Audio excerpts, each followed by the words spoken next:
आञ्जनेयं नमस्ते।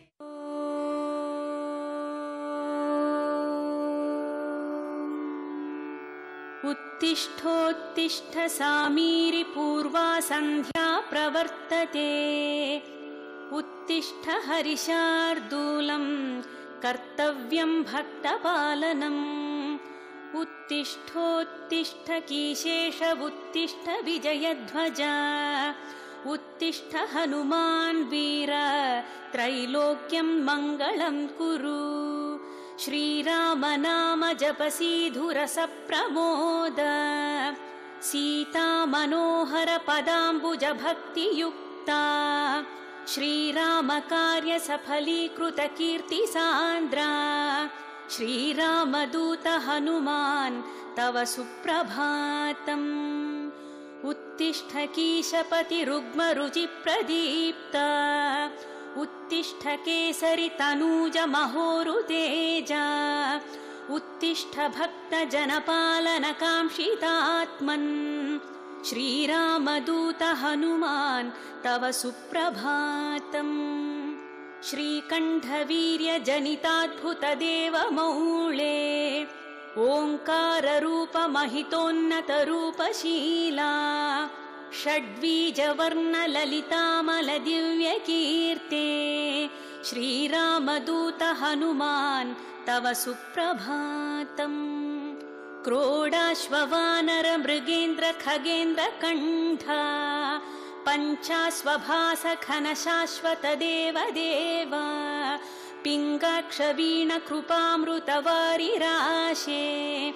श्रीरामदूत हनुमान् तव सुप्रभातम्। रक्तपिशाच भयभूत महार्तिनाशा। विद्यायुरैश्वर्य बलारिशय प्रदाता। प्रत्यक्ष देव नरकामित पारिजाता। श्रीरामदूत हनुमान् तव सुप्रभातम्। श्रीललिताञ्जलि समुद्भव रत्नदीपा।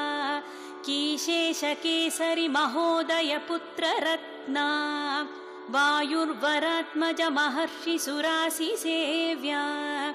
श्रीरामदूत हनुमान् तव सुप्रभातम्। सपाश्वशिष्य सकलान्तर वेद वेद्या। सुग्रीवमित्र दशकण्ठ मदावहर्ता। सौमित्र जीवित सिताम्बुज पूर्ण सोमा। श्रीरामदूत हनुमान् तव सुप्रभातम्। उल्लङ्घ्य सिन्धु सिलिम्प ममानतुल्यम्। सीतापति विपुल शोक निवारणाद्यम्। विश्वासकल्पित समर्पित ज्ञानमुद्रा। श्रीरामदूत हनुमान् तव सुप्रभातम्। भक्तार्तिदूर दुरितौषु निवारणाढ्या। मोक्षप्रदायक सुमन्त्र सुदीव्यमाना। विश्वास भक्त जनवेष्टित गेहदीपा। श्रीरामदूत हनुमान् तव सुप्रभातम्। मौलीन्द्र दिव्य गणवेष्टित सन्निधाना। बिल्व प्रसून समलङ्कित पादयुग्मा। अस्रिक् प्रणाम सुमहसि स्वीकुरुष्व। श्रीरामदूत हनुमान् तव सुप्रभातम्। नित्यं स्मरामि कपिनायकमार्तिदूरम्। नित्यं स्मरामि रघुनाथ पदारविन्दम्। नित्यं स्मरामि भवदीय मनोज्ञ कीर्तिम्। श्रीरामदूत हनुमान् तव सुप्रभातम्। सन्दीप्ति हेमनि भवर्न तनुविलासा। बालार्कसन्निभ मुखाम्बुज दिव्यभासा। मन्दारहार मणिहार समञ्चिताङ्गा। श्रीरामदूत हनुमान् तव सुप्रभातम्। श्रीस्पारबिन्दुनिपिडीकृत नीरजाताः। तत्तुल्यमानित सुलोचन दृष्टि सौम्याः। अस्मिन्नतेन कृपया पवमानसूनु। श्रीरामदूत हनुमान् तव सुप्रभातम्। अस्मत्कुटुम्बपरिपालनकाङ्क्षितात्मन् मां पाहि पाहि निरतं निजभक्तपोष स्वीकार मां सदुपचार सुपूजनैश्च श्रीरामदूत हनुमान् तव सुप्रभातम् उन्मील्य नेत्रयुगलं निजदासपोषम् निर्मूल्य भक्तजनदैन्यमयूखपालिम् सम्भाव्य मामकविचारविदूरकार्यम् श्रीरामदूत हनुमान् तव सुप्रभातम् प्रातर्नमामि शरणागतरक्षणाङ्कम् दुर्वारशत्रुजनभीकरमूर्तिमन्तम् अस्मन्मनोकुमुदपूर्णशशाङ्करूपम् श्रीरामदूत हनुमान् तव सुप्रभातम्।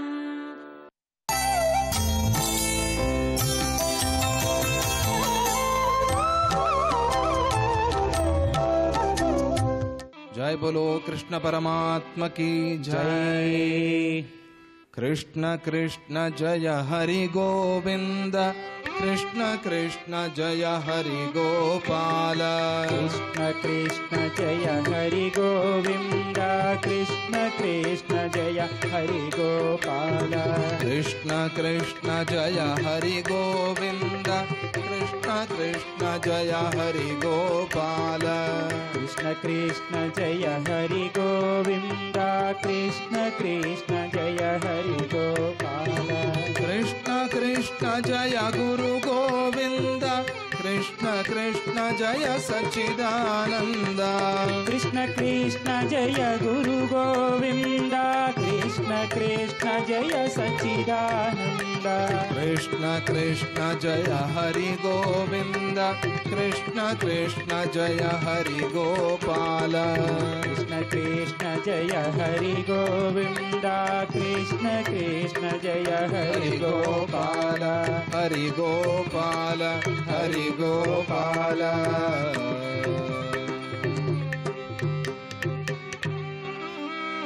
प्रह्लाद नारद पराशर पुंडरीक व्यासांबरीश शुक शौनक भीष्मदाल्भ्यान् रुक्मांगदार्जुन वसिष्ठ विभीषणादीन् पुण्यानिमान् परम भागवतान् स्मरामि पुण्यानिमान् परम भागवतान् स्मरामि। ప్రహ్లాదుడు నారదుడు పరాశరుడు పుండరీకుడు వ్యాసుడు అంబరీషుడు శుకుడు శౌనకుడు దాల్భ్యుడు రుక్మాంగదుడు అర్జునుడు విభీషణాదీన్ వీరందరి చరిత్ర మనం విన్నప్పుడు వీరికందరికీ బాధ్యతలు చాలా తక్కువగా ఉన్నాయి అని అనిపిస్తుంది. అది కూడా నిజమే. భీష్ముడితో పోలిస్తే వారికి బాధ్యతలు తక్కువే. భీష్ముడికి ఉన్నన్ని బాధ్యతలు వారికి లేవు. ఎందుకంటే భీష్ముడు రాజు కాని రాజు.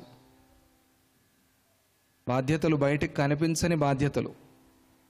మొత్తం కుటుంబాన్ని రాజ్యాన్ని కూడా పాలన చేయాలి. అంటే కత్తి మీద సాము అంటారే, అసిధారా వ్రతం అని, అలా కత్తి మీద నడిచినట్టుగా నడవకుండా ఉండలేడు. ఆ దారి తప్ప వేరే దారి లేదు. నడుస్తూ ఉండలేడు. అటువంటి స్థితి భీష్ముడిది. ఇటువంటి పరిస్థితి ఇళ్లలో కూడా చాలామందికి ఉంటుంది. వాళ్ళు భీష్ములే. పెళ్ళి అయిన భీష్ములు చాలామంది ఉన్నారు. పెళ్ళి కాని వాళ్లే భీష్ములు అని కాదు, పెళ్ళి అయిన భీష్ములు చాలామంది ఉన్నారు మన మధ్యలో. అది ఆడవాళ్ళు కావచ్చు, మగవాళ్ళు కావచ్చు. ఎవరు ఆ కుటుంబాన్ని పోషణ చేస్తున్నారో నడిపిస్తున్నారో వారు భీష్ములే. పెళ్ళైన భీష్ములు అంతే. అటువంటి స్థితిలో ఉన్నవాళ్ళు చాలామంది ఉన్నారు. భీష్ముడు ప్రతిజ్ఞ చేయటం వల్ల ఆయనకు ఆ పేరు వచ్చింది అని తెలుసుకున్నాము. దేవవ్రతుడు భీష్ముడైపోయాడు.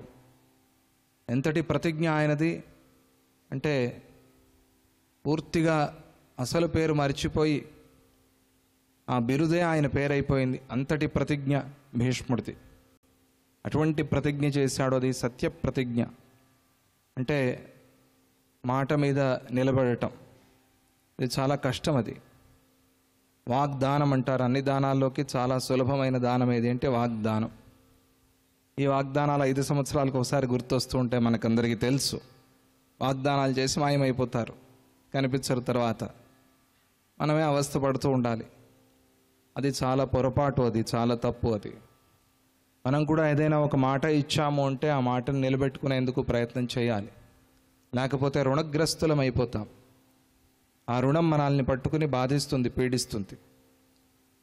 అందువల్ల మాట ఇచ్చేటప్పుడే జాగ్రత్తగా ఉండాలి అని చెప్తారు. ఒకవేళ మనం ఈ జన్మలో మాట నిలబెట్టుకోలేకపోతే మళ్ళీ పుట్టవలసి వస్తుంది. తప్పదు, అది కర్మ అలా పుట్టేటట్టుగా చేస్తుంది. మాట ఇచ్చి నువ్వు తప్పావు కాబట్టి, మాట తప్పాలి అంటే ఎవరికి మాట ఇచ్చావో వారు అనుమతి ఇచ్చినా కూడా వీలు కాదు. అది విశేషం. మాట ఇచ్చావు అంటే ఆ మాట మీద కనీసం ఒక 90% అయినా, 90% అయినా ఆ మాట మీద నిలబడే ప్రయత్నం మనం చేయాలి. అది భీష్మ పితామహుడు మనకు చూపిస్తాడు. విచిత్రంగా మనం భాగవత సప్తాహాన్ని భీష్ముడితో ప్రారంభించుకున్నాం, భీష్మ పితామహుడితో. ఎందుకంటే ముందు పితామహుడి గురించే మాట్లాడాలి, తర్వాత పిల్లల గురించి. పెద్దల్ని మరిచిపోయిన ఇల్లు బాగుపడదు అని చెప్తారు. పెద్దల్ని నిరంతరంగా గుర్తు చేసుకోవాలి అని, వంశాన్ని గర్వంగా చెప్పుకోవాలి. ఇది నా వంశము, ఇది నా ఇంటి పేరు, ఇది నా ఫలానా ఊరు, ఇది నా గోత్రము, వీరు మా తాతగారు, వీరు మా ముత్తాత, వీరు మా నాన్న. కనీసం ముత్తాత వరకైనా తెలుసుకోవాలి. అది మన కనీసమైన ధర్మం, బాధ్యత. అందువల్ల భీష్ముడితో ప్రారంభించాం మనం, భీష్మ పితామహుడితో ప్రారంభించాం. భీష్ముడు ఏమిటి, ఆయన వ్యవహారంలో మునిగిపోయి ఉన్నవాడు కదా, ఆయన ఏమిటి భక్తుడు అని మనకు అనిపిస్తుంది. అది చాలా పొరపాటు.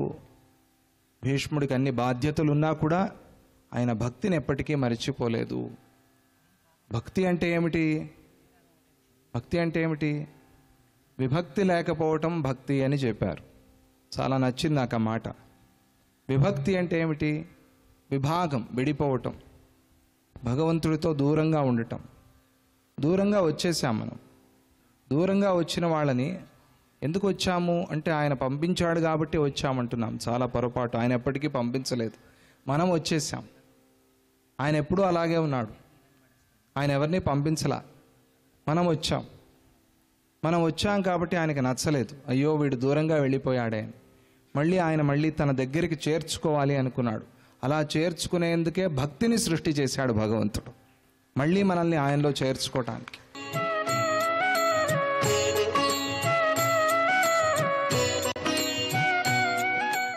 శ్రీ మహాగణాధిపతయే నమః. శ్రీమాత్రే నమః. మన దైనందిన జీవితంలో అనేక సమస్యలను అధిగమించటానికి నవగ్రహ ఆరాధన విశేషంగా సహకరిస్తుంది. 27 నక్షత్రాలలో ఏ నక్షత్రంలో జన్మించిన స్త్రీ పురుషులైనా ఆ నక్షత్రానికి ఆధిపత్యం వహించే గ్రహాన్ని తెలుసుకొని ఆ గ్రహాన్ని ప్రసన్నం చేసుకోవాలి. అలా చేస్తే గ్రహ దోషాలన్నీ తొలగిపోతాయి, మంచి పురోభివృద్ధి ఏర్పడుతుంది. హస్తా నక్షత్రంలో జన్మించిన స్త్రీ పురుషులు ఎవరైనా సరే హస్తా నక్షత్రానికి అధిపతి చంద్రుడు కాబట్టి నవగ్రహాల్లో చంద్రుడిని ప్రసన్నం చేసుకోవాలి. చంద్రుడికి సంబంధించిన సోమాయ నమః ఈ మంత్రం రోజు 21 సార్లు జపం చేసుకోవాలి. లేదా దధిశంఖ తుషారాభం క్షీరోదార్ణవ సంభవం నమామి శశినం సోమం శంభోర్మకుటభూషణం అంటూ చంద్రుడికి సంబంధించిన ధ్యాన శ్లోకం ఒకసారి ప్రతిరోజు స్నానం చేసి చదువుకోండి. హస్తా నక్షత్రం వాళ్ళు చంద్రుడి అనుగ్రహం ద్వారా మంచి శుభ ఫలితాలు పొందడానికి అవకాశం చాలా ఎక్కువగా ఉంది. అలాగే చంద్రుడికి అధిష్టాన దేవత శ్రీ మహాలక్ష్మీదేవి. హస్తా నక్షత్రంలో జన్మించిన వాళ్ళు శ్రీ మహాలక్ష్మీదేవిని సోమవారం పూట పూజించండి. తెల్లటి పూలమాలలు అమ్మవారి చిత్రపటానికి అలంకరించి తెల్లటి పుష్పాలతో లక్ష్మీదేవిని పూజిస్తే హస్తా నక్షత్రం వాళ్ళు సోమవారం పూట వాళ్ళకి తిరుగులేని విధంగా ధనప్రాప్తి ఏర్పడుతుంది.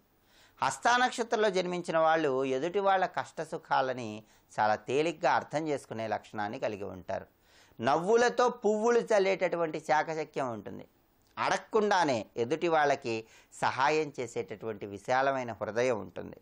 వీళ్ళ సలహాలు తీసుకున్న వాళ్ళు ఉన్నత స్థానాల్లో ఉంటే వీళ్ళు మాత్రం అదే రంగంలో కొద్దిగా తక్కువ స్థాయిలో ఉండే సూచనలు ఉన్నాయి. అంటే పరులకు పెన్నిధి, ఇతరులకు సహాయం చేసే ప్రత్యేకమైనటువంటి లక్షణం, ఇతరుల అభివృద్ధికి తోడ్పడేటటువంటి లక్షణం ఈ హస్తా నక్షత్రంలో జన్మించిన వాళ్ళకి ఎక్కువగా ఉంటుంది. అలాగే వ్యాపారం చేస్తే మాత్రం వీళ్ళు ఆ వ్యాపారాన్ని సొంత తెలివితేటలతో చాలా చక్కగా అభివృద్ధి చేస్తారు. ఎంతోమందికి ఉపాధి కల్పించేటటువంటి శక్తి ఉంటుంది. తల్లిదండ్రులు పెద్దలకు చాలా చక్కగా గౌరవం ఇస్తారు. పెద్దవాళ్ళు అంటే చాలు వాళ్ళకి నమస్కారం చేసి బాగా గౌరవం ఇచ్చేటటువంటి లక్షణాన్ని హస్తా నక్షత్రంలో జన్మించిన వాళ్ళు కలిగి ఉంటారు. అలాగే వివాహ జీవితం ఏర్పడినా సరే పాత జీవితాన్ని మర్చిపోరు, నైతిక బాధ్యతలు మర్చిపోరు, అందరి పట్ల బాధ్యతాయుతంగా ప్రవర్తించే ప్రత్యేకమైన లక్షణాన్ని కలిగి ఉంటారు. ఈ హస్తా నక్షత్రం వాళ్ళు ఏ నెలలోనైనా సరే అష్టమి తిథి వచ్చినప్పుడు, అష్టమి తిథి రోజు కృష్ణ పరమాత్మ చిత్రపటానికి తెల్లటి పూలతో పూజ చేయండి. శ్రీకృష్ణుడికి చందనం సమర్పించండి. ఇలా చేస్తే కృష్ణుడి అనుగ్రహం ద్వారా జీవితంలో తొందరగా మంచి శుభ ఫలితాలు ఏర్పడతాయి. ఎప్పుడు అష్టమి తిథి వచ్చినా సరే కృష్ణుడిని ఎంత ఆరాధిస్తే అంత మంచిది. తెల్లటి పూలతో కృష్ణ పూజ చేయాలి, చాలా బాగా యోగిస్తుంది. అలాగే హస్తా నక్షత్రం వాళ్ళకి చిత్తా నక్షత్రం సంపత్తార, అంటే వాళ్ళకి సంపదలు ఇచ్చేటటువంటి నక్షత్రం చిత్తా నక్షత్రం. కాబట్టి హస్తా నక్షత్రంలో జన్మించిన వాళ్ళు చిత్తా నక్షత్రం ఎప్పుడుందో చూసుకోవాలి. ఆ చిత్తా నక్షత్రం ఉన్న రోజు ఈశ్వరుడికి విభూతి కలిపిన నీటితో అభిషేకం చెయ్యాలి. ఎప్పుడైనా సరే హస్తా నక్షత్రం వాళ్ళు ఏ రోజైనా చిత్తా నక్షత్రం ఉన్నప్పుడు విభూతిని తీసుకొని నీళ్లలో కలిపి ఆ విభూతి కలిపిన నీళ్లు శివలింగం మీద పోయండి. ఈశ్వరుడికి విభూతి కలిపిన నీటితో అభిషేకం చేయండి. ఇలా చేస్తే మీ జాతకంలో ఎలాంటి అవయోగాలున్నా, మీ జాతకంలో ఎలాంటి దోషాలున్నా ఆ దోషాలన్నీ తొలగిపోయి శివానుగ్రహం ద్వారా విశేషమైన శుభ ఫలితాలు కలుగుతాయి. అలాగే చిత్తా నక్షత్రంలో జన్మించిన వాళ్ళు ప్రయాణం చేసేటప్పుడు పార్వతీదేవి చిత్రపటాన్ని దగ్గర ఉంచుకోండి. అంటే పార్వతీదేవి ఫోటో దగ్గర పెట్టుకొని కార్యనిమిత్తమై బయటికి వెళ్ళినా, వాహనం మీద పార్వతీదేవి చిత్రపటం ఉన్న చిత్రా నక్షత్రం వాళ్ళకి విశేషంగా ధనప్రాప్తి కలగటానికి, హస్తా నక్షత్రం వాళ్ళకి చాలా చక్కగా యోగించటానికి ఆస్కారం ఎక్కువగా ఉంది. అలాగే హస్తా నక్షత్రంలో జన్మించిన వాళ్ళు ఎప్పుడైనా సరే సోమవారం పూట మీ గృహంలో వాయువ్య దిక్కులో దీపాన్ని వెలిగించండి. హస్తా నక్షత్రం వాళ్ళు గృహంలో వాయువ్య దిక్కులో దీపాన్ని సోమవారం పూట వెలిగిస్తే వాళ్ళకి ధనపరంగా బాగా కలిసి వస్తుంది. అలాగే తేనె రంగులో ఉన్నటువంటి వస్త్రాలను ఎక్కువ ధరించాలి, లేదా తేనె రంగులో ఉన్నటువంటి వస్త్రాన్ని దగ్గర ఉంచుకోవాలి. అలా చేస్తే కూడా హస్తా నక్షత్రం వాళ్ళకి చాలా చక్కగా యోగిస్తుంది. హస్తా నక్షత్రంలో జన్మించిన వాళ్ళు శ్రీకృష్ణ పరమాత్మని తెల్లటి పుష్పాలతో పూజించటం, అలాగే పార్వతీదేవి చిత్రపటాన్ని దగ్గర ఉంచుకొని ప్రయాణం చేయటం, లేదా పార్వతీదేవి చిత్రపటాన్ని వాహనం మీద ఏర్పాటు చేసుకొని ప్రయాణం చేయటం, శివుడికి విభూతి కలిపిన నీటితో అభిషేకం చేయటం ద్వారా సకల గ్రహదోషాలు తొలగింపజేసుకొని చక్కటి శుభ ఫలితాలను సిద్ధింపజేసుకోవచ్చు. అలాగే ఎప్పుడైనా సరే వేదాధ్యయనం చేసేటటువంటి పండితులు కనిపిస్తే వాళ్ళ ఆశీర్వాదం తీసుకోండి. ఆ ఆశీర్వాద బలం వల్ల కూడా హస్తా నక్షత్రం వాళ్ళకి అన్ని రకాలైన దోషాలు తొలగింపజేసుకోవచ్చు. అదేవిధంగా ఉపవాసం ఉండాలంటే శనివారం ఉపవాసం ఉండాలి. శనివారం ఉపవాసం ఉండి ఇష్టదేవత ఆరాధన చేస్తే హస్తా నక్షత్రం వాళ్ళకి చాలా చక్కగా కలిసి వస్తుంది. ఈ సూచనలు పాటించండి, జీవితంలో తొందరగా మంచి పురోభివృద్ధిని సాధించండి. సర్వే జనాః సుఖినో భవంతు. స్వస్తి.